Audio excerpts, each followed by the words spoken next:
Morning दोस्तों, Magadh IAS में आपका स्वागत है। मगध आईएएस आज से आपके लिए 66वीं बीपीएससी पीटी 2020 के लिए सिलेबस के बारे में चर्चा करने जा रहा है। दोस्तों, आपको मालूम होगा कि फरवरी मार्च के महीने में ही बीपीएससी ने अपना एक कैलेंडर जारी किया है और उसके तहत 66वीं बीपीएससी जून में एग्ज़ाम होने के लिए प्रस्तावित था। लेकिन इस वायरस के कारण हो सकता है इस एग्ज़ाम की डेट दिसंबर तक जा सकती है। तो हम इसी एग्ज़ाम को ध्यान में रखते हुए आज हमने ये वीडियो बनाने का फैसला किया है कि आपको थोड़ी सी सिलेबस की समझ हम बनाएं और इन्हीं सिलेबस के आधार पर अगली बार हम वीडियो बनाएंगे। सारे सब्जेक्ट की क्लास हम ऑनलाइन करवाएंगे ताकि आपका लॉकडाउन के दौरान आपके समय का सदुपयोग हो सके।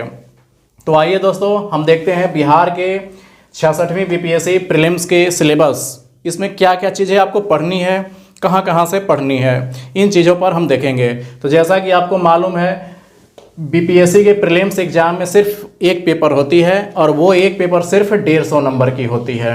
ये 150 नंबर की सवाल होती है, 150 मार्क्स की होती है और इसमें से जनरल कैटेगरी के जो 97 नंबर ले आता है उसे क्वालिफाई मान लिया जाता है। तो कम से कम हमें मान के चलना है 97 नंबर लाना है। ओबीसी की 94 रहती है, तो इसके बीच में लाना है आपको। अगली बार इस बार जो 65वीं बीपीएससी की प्रीलिम्स हुई थी उसके कट ऑफ के अनुसार ये 97 है जनरल की और 94 कैटेगरी गई है, ओबीसी की गई है। तो ज़्यादातर स्टूडेंट यही होंगे ओबीसी और जनरल कैटेगरी के। तो इन कैटेगरी ये 150 क्वेश्चन में से 94 से 97 के बीच आपको नंबर लाना ही लाना होगा और इसमें कोई निगेटिव मार्किंग नहीं होती है, ये प्लस पॉइंट होती है। लेकिन बीपीएससी में एक 5वां ऑप्शन होता है जो बहुत ही खतरनाक तरीके का होता है, तो उसको सावधानी पूर्वक हल करना होता है। आइए दोस्तों, आज हम देखते हैं बिहार के सिलेबस के बारे में। कौन कौन से ऐसे सिलेबस दी गई है, ये पूरी की पूरी बिहार सरकार के वेबसाइट पर जो आयोग ने दिया है उसी आयोग के दौरान आयोग के वेबसाइट से हमने निकाला है और आपके सामने हमने रखा है। तो आइए एक एक करके हम देखते हैं। पहला पॉइंट क्या है, भारत एवं विश्व के महत्वपूर्ण समसामयिक घटनाक्रम, जिसे हम सामान्यतः करंट अफेयर हम जानते हैं।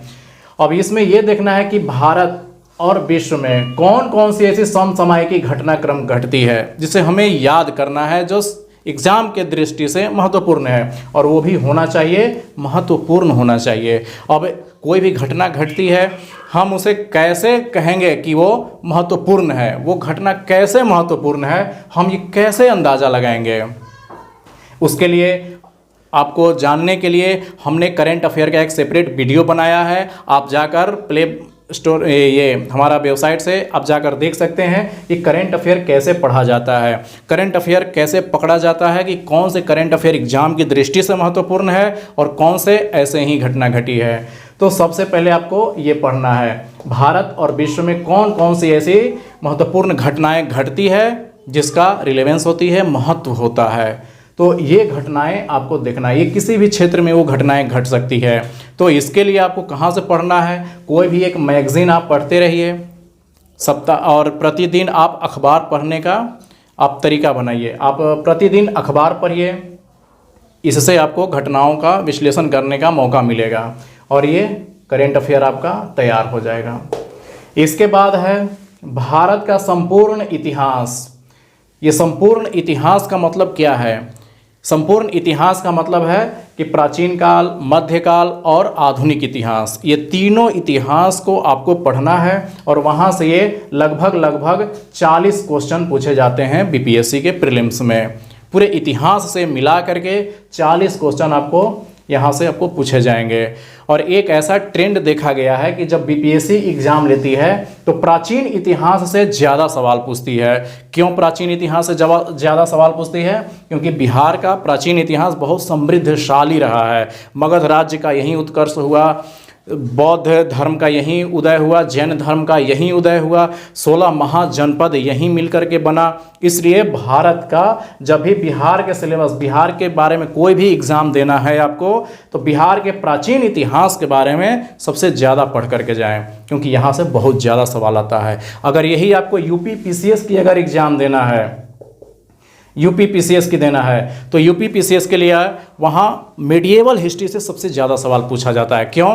क्योंकि मिडिएवल हिस्ट्री का जो भी घटना घटी है, दिल्ली सल्तनत हो या मुग़ल वंश हो, वो सारा का सारा यूपी में ही, उत्तर प्रदेश में ही वो सारी की सारी घटनाएं घटी है। इसलिए यूपी पीसीएस के अगर आप एग्ज़ाम देने जाएं तो सबसे ज़्यादा मध्यकालीन इतिहास पढ़ करके जाएं। तो ये ऐसा ट्रेंड देखा गया है एग्ज़ाम में।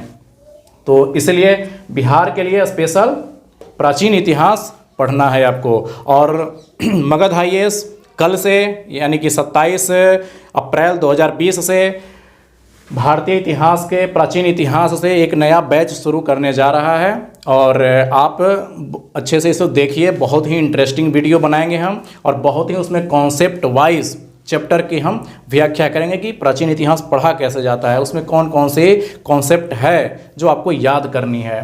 तो हमारा एक कल से नया बैच स्टार्ट हो रहा है प्राचीन इतिहास से, इसे आप देखना ना भूलें। तो भारत का संपूर्ण इतिहास जानना है और साथ ही बिहार के इतिहास की प्रमुख विशेषताएं जानना है। दोस्तों यहाँ मेंशन किया हुआ है कि बिहार के इतिहास को आपको जानना ही जानना है, चाहे वो प्राचीन काल के इतिहास जानना हो या आधुनिक इतिहास जानना हो। आधुनिक इतिहास, जब स्वतंत्रता संग्राम में हमारे राज्य से, बिहार राज्य से कितने ऐसे सारे लीडर जो अपने प्राणों के बलि वेदी पर चढ़ा दिया, हमें उन सब के महान आत्माओं के बारे में भी पढ़ना है जो अपने देश की आज़ादी के लिए अपने आप को कुर्बान कर दिया। तो इसके बारे में हमें बहुत ध्यान से पढ़ना है, क्योंकि इससे 40 सवाल आते हैं, तो इससे आपको पढ़ना ही पढ़ना है, इसे छोड़ना नहीं है। इसके बाद है भारत की राज व्यवस्था, यानी कि भारत का संविधान और राज व्यवस्था, जो आप बचपन से पढ़ते आ रहे हैं, देखते होंगे। तो ये हमें जनरली जानना है, भारत के पॉलिटी एंड कॉन्स्टिट्यूशन। इसके बाद हमें पढ़ना है भारत एवं विश्व के भूगोल के साथ बिहार के भूगोल, यानी कि भारत एवं विश्व के भूगोल तो पढ़ना ही पढ़ना है, और साथ ही साथ हमें बिहार के भूगोल को भी जानना है कि बिहार की जलवायु कौन कौन सी कैसी है, बिहार में कौन कौन सी नदियाँ बहती है, बिहार में कितने ये भूमि कैसी है, यहाँ की मिट्टी कैसी है, यहाँ की पहाड़ी इलाके कैसे हैं, यहाँ के वन संसाधन कैसे हैं, कितना है, इन सब के बारे में हमें बिहार के स्पेशल यहाँ मेंशन किया हुआ है, इसे हमें नहीं छोड़ना है। तो लगभग 10 से 15 क्वेश्चन, 10 क्वेश्चन लगभग भूगोल से सवाल आते ही आते हैं। इसके बाद भारत एवं बिहार की अर्थव्यवस्था, जिसे हम इकोनॉमी कहते हैं, इंडियन इकोनॉमी। तो भारत की अर्थव्यवस्था और साथ ही बिहार की अर्थव्यवस्था के बारे में आपको जानकारी चाहिए ही चाहिए। तो इसके जानकारी के लिए हम भारत के अर्थव्यवस्था के लिए अभी हमारा एक चल रहा है, क्लास शुरू हो चुकी है और इस पर हमने 3-4 वीडियो भी बना चुके हैं। तो भारतीय अर्थव्यवस्था के बारे में आपको बेसिक जानकारी चाहिए तो आप हमारे चैनल को सब्सक्राइब कीजिए और उस पर जाकर देखिए। हमने सेपरेट तरीके से बताया है कि अर्थव्यवस्था कैसे पढ़नी चाहिए, कौन कौन से टॉपिक होते हैं और कहाँ कहाँ से एग्जाम कैसे सवाल पूछे जाते हैं। तो हम इसकी तैयारी करवा रहे हैं, आप बिल्कुल इसको पढ़िए। इसके बाद सामान्य विज्ञान है। सामान्य विज्ञान में आपको क्या क्या पढ़ना है? फिजिक्स, केमिस्ट्री और बायो। इन तीनों को पढ़ने के लिए कोई विशेष ज्ञान की ज़रूरत नहीं है। जो हम 10th लेवल तक पढ़ चुके हैं उन्हीं चीज़ों को हमें फिर से पढ़ना है और उनकी कॉन्सेप्ट को समझना है। ये होती है सिविल सर्विस की विशेष मांग। और फिर बिहार स्पेशल भी पढ़ना है। जैसे बिहार के बारे में अगर बिहार सरकार कोई नई योजना लेकर आई है या बिहार में कोई कुछ नई घटना घटी है तो ये बिहार स्पेशल पढ़ना है। जिससे बिहार स्पेशल से लगभग आपको 20 से 30 सवाल हमेशा आते रहते हैं। तो हमने देखा करेंट अफेयर का रोल अभी बहुत ज़्यादा हो गई है। लगभग 30 से 30 क्वेश्चन लगभग करेंट अफेयर से पूछा जाता है। तो आपको इतिहास, करेंट अफेयर और बिहार विशेष, इन तीनों पर सबसे ज़्यादा फोकस करनी है। इसके बाद और बाकी सब चीज़ें अपने आप आपकी तैयारी होते चली जाएगी, लेकिन 3 चीज़ों पर ज़्यादा विशेष फोकस करना है: भारतीय इतिहास, करेंट अफेयर और बिहार विशेष। और साथ ही साथ सामान्य विज्ञान से भी कुल मिलाकर के 30-40 सवाल तो यहाँ से भी पूछे ही लिए जाते हैं। तो इन सब कुल मिलाकर के इन सब से पढ़ना है आपको। फिर अब हम देखते हैं कि इन्हीं सब चीज़ों को एलोबरेट किया गया है इधर, अब हम ये देखते हैं कि आखिर ये आयोग आपसे क्या चाहता है, आपके अंदर कौन सी वैसी चीज़ें हैं जो आपको सिविल सर्विस में सेलेक्ट किया जा सके। आपके अंदर कौन ऐसी चीज़ें हैं, शायद है भी या नहीं है, इन्हीं सब को मापने का ये पैमाना है। तो आइए ज़रा हम देखते हैं आयोग आपसे क्या चाहता है। देखिए क्या वो चाहता है आपसे।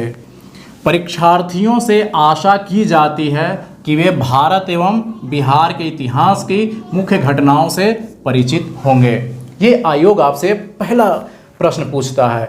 वो आपसे जानना चाहता है कि हम आपको सिविल सर्विस में सेलेक्ट करने जा रहे हैं, आपको हम एसडीएम बनाएंगे, आपको हम तहसील में या सीओ बनाएंगे, डीएसपी बनाएंगे, तो क्या आपको अपने बिहार के मुख्य घटनाओं से आप परिचित हैं या नहीं हैं। अगर आप नहीं परिचित हैं तो सिविल सर्विस में सेलेक्ट होने के लायक आप नहीं हैं। तो इतना तो आपको अपने राज्य के बारे में, इतिहास की घटनाओं को तो जानना ही होगा। इसलिए हमारे इस सिलेबस में इतिहास रखा गया है। ये आपसे आशा करता है आयोग। अगला क्या कहता है, भूगोल विषय में भारत तथा बिहार के भूगोल पर विशेष ध्यान दिया जाएगा। यानी कि भारत का भूगोल तो पूछा ही जाएगा, साथ ही साथ बिहार के भूगोल पर विशेष ध्यान दिया जाएगा। क्योंकि हमें बिहार में ही रह करके बिहार में ही सिविल सर्विस की नौकरी करनी है, उसी में हमें सेवाएं देनी है, तो यहाँ के तो विशेष ध्यान देना ही पड़ेगा यहाँ के भौगोलिक क्षेत्र के बारे में कि बिहार के में भूगोल क्या है, यहाँ की जनसांख्यिकी क्या है, क्या चीज़ें हैं यहाँ पे। तो ये आयोग आपसे अपेक्षा करता है। इसके बाद भारत तथा बिहार का भूगोल के अंतर्गत देश के सामाजिक तथा आर्थिक भूगोल से संबंधित प्रश्न होंगे। यानी कि हमारे समाज में नित्य रोज नई नई कौन कौन सी ऐसी घटनाएं घट रही है समाज में, और उससे हमारी अर्थव्यवस्था जुड़ी हुई है, यानी कि आर्थिक भूगोल, इन सब से मिला करके प्रश्न होंगे। आयोग साफ साफ आपसे कहता है कि हम जिस समाज में आप रहते हैं उस समाज के बारे में हम सवाल पूछेंगे, और जिस समाज की अर्थव्यवस्था चलती है एक दूसरे से, हम उस आर्थिक भूगोल से सवाल पूछेंगे।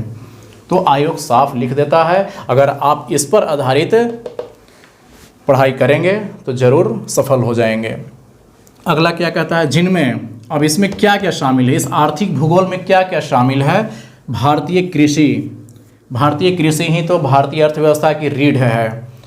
हमारे यहाँ भारत की 50% से ज़्यादा लोग कृषि क्षेत्र में लगे हुए हैं। तो इसके बारे में तो हमें जानकारी होनी ही चाहिए कि हमें कौन कौन सी फसल उगाते हैं, हमारा मानसून कैसा है, मानसून का पैटर्न कैसा है, ये सब तो जानना ही है। साथ ही प्राकृतिक संसाधन, क्या बिहार में प्राकृतिक संसाधन है, या झारखंड के बंटवारा होने के बाद सारा प्राकृतिक संसाधन झारखंड में चला गया, तो फिर बिहार के पास ऐसे कौन कौन से प्राकृतिक संसाधन बचे रह गए हैं, ये आपको ध्यान देना है कि कौन कौन से ज़िलों में कौन कौन से खनिज संसाधन है हमारे पास। अगर है तो उसको बारे में याद करना होगा आपको कि प्रमुख विशेषताएं सम्मिलित होंगी।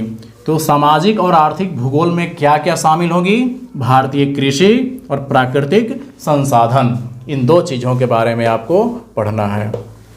इसके बाद हम देखते हैं भारत की राजव्यवस्था यानी कि इंडियन कॉन्स्टिट्यूशन, और आर्थिक व्यवस्था यानी कि इंडियन इकोनॉमी के अंतर्गत देश की राजनीतिक प्रणाली का मतलब क्या होती है, हमारे देश की शासन व्यवस्था कैसी है। तो हमारे देश की शासन व्यवस्था लोकतांत्रिक है, लोकतांत्रिक हमारे यहाँ है, और गणतांत्रिक है हमारा देश। तो हम लोकतांत्रिक हैं, तो कैसे हम अपने यहाँ शासन चलाते हैं, हम वोट के माध्यम से, प्रतिनिधि के माध्यम से, संसदीय चुनाव होता है, इसके बाद यहाँ संसदीय प्रणाली लागू की गई है, तो वो हमारे यहाँ राजनीतिक प्रणाली है। इसके बारे में हम डिटेल से पढ़ेंगे। इसके बाद फिर क्या है, पंचायती राज। तो पंचायती राज के बारे में हम सभी और आप सभी परिचित होंगे। अभी खास करके लॉकडाउन के दौरान तो पंचायतों की महत्वपूर्ण भूमिका हो गई है। अभी 2 दिन पहले 24 अप्रैल को पंचायती राज दिवस मनाया जाता है।